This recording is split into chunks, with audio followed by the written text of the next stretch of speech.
Transmutation sexuelle, la transmutation de l'énergie sexuelle, ça c'est un sujet que je trouve super important, sujet à la limite entre la spiritualité et la sexualité. Déjà, quelles sont les différentes énergies qui existent dans le Tao et comment ça marche? Donc la transmutation, la définition, c'est la transformation de la matière, d'une substance en une autre. Si tu veux, c'est comme changer le plomb en or. Voilà, c'est de la transmutation. Mais si tu changes une énergie, par exemple sexuelle, en énergie vitale ou en énergie spirituelle, tu es aussi dans la transmutation. Donc tu es aussi un alchimiste, si tu veux.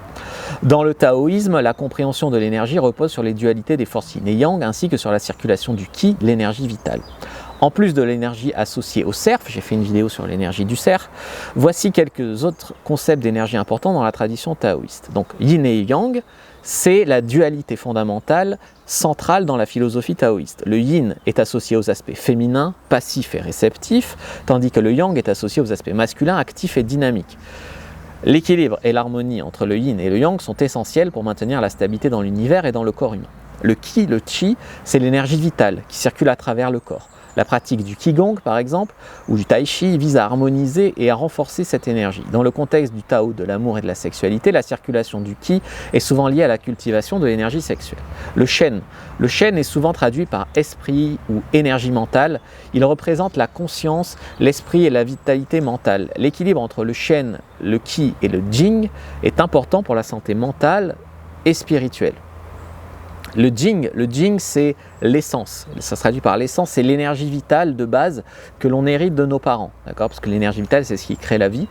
La préservation et la cultivation du Jing sont des aspects importants dans certaines pratiques taoïstes, notamment dans le domaine de la sexualité où le Jing est considéré comme étant lié à l'énergie sexuelle. Et le Wu Wei, bien que cela ne soit pas une énergie au sens traditionnel, le concept du Wu Wei est souvent traduit par action sans agir ou non-action, est fondamental dans le taoïsme. Il s'agit de suivre le flux naturel des choses sans résistance excessive, ce qui permet une circulation harmonieuse de l'énergie.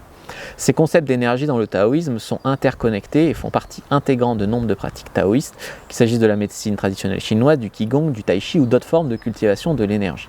Donc si je te parle de transmutation ici sexuelle de l'énergie du Tao, en fait ce qui se passe c'est que tu as une énergie sexuelle en toi.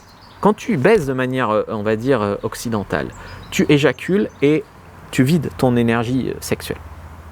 Quand tu fais circuler, par exemple, que tu jouis sans éjaculer, que tu as un orgasme cosmique, ce qui se passe, c'est que ton énergie sexuelle se transmute en énergie vitale. Et quand tu fais l'amour plusieurs fois, que tu le fais plusieurs fois, pas parce que dans le Tao, normalement, c'est 9 fois, que tu jouis sans éjaculer, que tu transmutes ton énergie sexuelle en énergie vitale, donc déjà tu te fais du bien à ta santé, mais également tu transmutes cette énergie encore au-dessus en énergie spirituelle. D'accord ? Et ça c'est la transmutation que l'on cherche en tout cas dans ces philosophies avec ces outils-là. Si vous voulez en savoir plus sur le Tao sexuel, prenez votre e-book, premier lien dans la description de la vidéo, lien en commentaire épinglé, il est complètement gratuit, il vous expliquera d'où ça vient, comment ça marche, les grandes lignes et vous expliquera ça aussi de manière écrite, peut-être plus facile à comprendre pour certains. Prenez-le, abonnez-vous et regardez les autres vidéos de la chaîne.